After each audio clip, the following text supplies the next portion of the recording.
The White House is going to hold a meeting with social media leaders next month. This is the Justice Department is getting a lawsuit ready. So he's serious, right? He wants to go after these guys. The aforementioned Charlie Gaffs. And I think Google is at the top of the. I mean, they're all in the soup, let's say. But I think Google. But what are they targeting here? That they're not fair? It depends. It depends. Right. Listen, and by the way, Trump himself is not obviously he's not a legal expert. He's not an antitrust expert. He hates the fact that he thinks Twitter and Facebook, and to a certain extent Google, right, is biased against him and conservatives politically.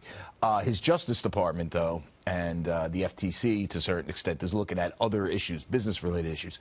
Justice Department is looking at concerns involving maybe privacy, but also right, antitrust. I mean, that's a huge thing. And if you look at some of the issues here, the big, the players that are in the crosshairs in an antitrust way, it's not really Amazon, because Amazon, antitrust law is based around consumers and whether you screw the consumer. Amazon is, just so you know, they're not, at least not yet, screwing the consumer. You can make a case that Facebook and some of this stuff going on with Google does screw the consumer, particularly the sort of the intermingling with their various apps and other products. Google. But isn't isn't this really what it's all about? Is that they don't like me, they're not fair to me, and I'm going to. Well, that's his thing, but I know that's separate. The lawyers have to do what they have to do, and so. But that's a hard thing to prove, right? It is, but I will tell you this. So, well, I'll let you know. Listen, my sources inside Google know what Google's thinking. Will tell you right, this, that they are, I mean, they're the one really in the crosshairs in a lot of ways because they make so much money off of that sort of digital advertising, and they're big, and they own YouTube, and it's all, and there's obviously a way to break them up. So they know they're in the crosshairs. What they're saying is this: listen, we've been there before. We've been in the crosshairs before. This might be a lot more rhetoric, Democrats and Republicans. Do you think it's going somewhere, though? I always wonder with that. You know, they think, just so you know, inside Google, and it's a good barometer of the others, they think they're going to win this. They think they're prepared. They think they have good legal arguments, that they're not doing anything wrong, or at least anything from an antitrust or privacy standpoint, and they're going to prevail. And Google believes it's in the best position to prevail because it fought back the FTC under Obama, back in 2015. Right, right. So that's where they are. So, I mean, listen, I can only tell you what I hear from the firms themselves. I do know that it is interesting, and it's unprecedented that both Republicans and Democrats are joining in the bandwagon here to beat up on an industry. It is, and it's the extremes. Now, it's, Trump saying it's biased. The other ones weren't. The Democrats working for privacy. There is a legitimate antitrust issues to look at in terms of all their various apps. And what does Facebook own? They own WhatsApp and Instagram, right?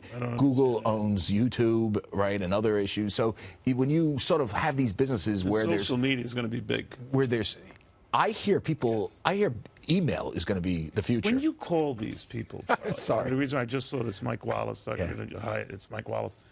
You are the business world's Mike Wallace, I like to think. Really? And I'm just wondering, when you call them up for information, how are they? You're like, it's funny because I do get calls back from these people that generally don't call back reporters, and they see some of the tech firms obviously have been watching us speak, and they would reach out to me. I don't want to say which ones. But I bet they panic and sweat. Like, I got Charlie Gaffs right now. Well, they're very nice to me.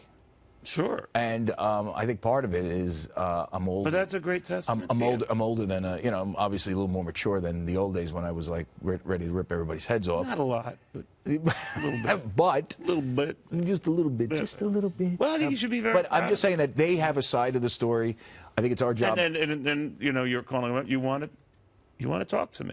Yeah. Because I want your side of the story. Listen, I report about a lot of different industries. I mean, yesterday, by the way, our Steve Moore coverage on his crypto thing got picked up by everybody, and I think we were abundantly fair. I don't know if the rest of the media was that fair with him. Basically, people said it was a dumb idea. I took it at face value. What I liked about him is, I'm going to be rich. Whatever. I'm going to be rich. By the way, there is a Gilbert. He's kind of like Gilbert Gottfried a little bit, right? Doesn't he have a voice? A little bit. I could see that. Gilbert. I'm going to be rich. And famous. Or maybe Mike Wallace didn't always do that sort of stuff. But I'm telling you, in the world of business journalism, he's Mike Wallace. All right.